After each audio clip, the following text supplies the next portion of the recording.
Repair Clinic makes fixing things easy, with millions of replacement parts available on our website and the help you need to do the repair yourself.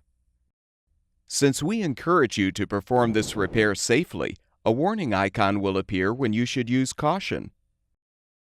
Before you replace the thermal fuse in your electric range, be sure to unplug the power cord or shut off the power supply.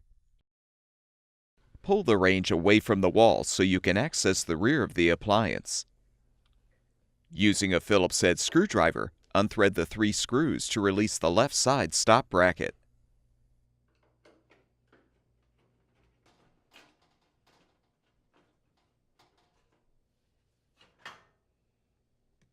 Repeat to detach the right side bracket.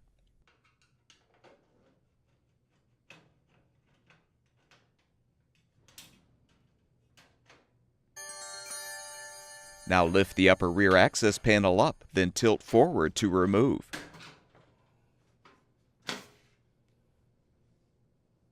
Disconnect the wires from the thermal fuse.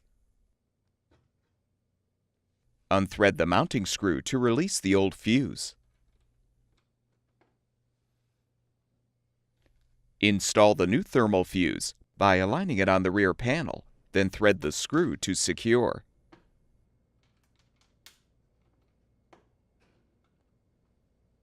Connect the wires to the terminals.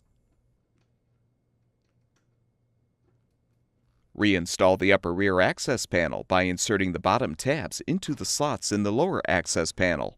Then lift it up and hook it onto the upper tabs.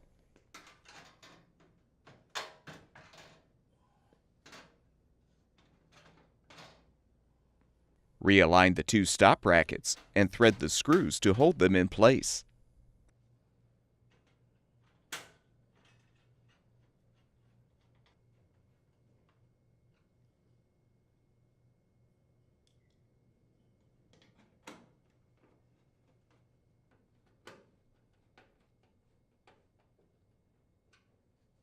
Plug the power cord back in or restore the power supply, and the electric range should be ready for use. At Repair Clinic, we make fixing things easy. Thank you for supporting the production of these videos by purchasing your parts from our website.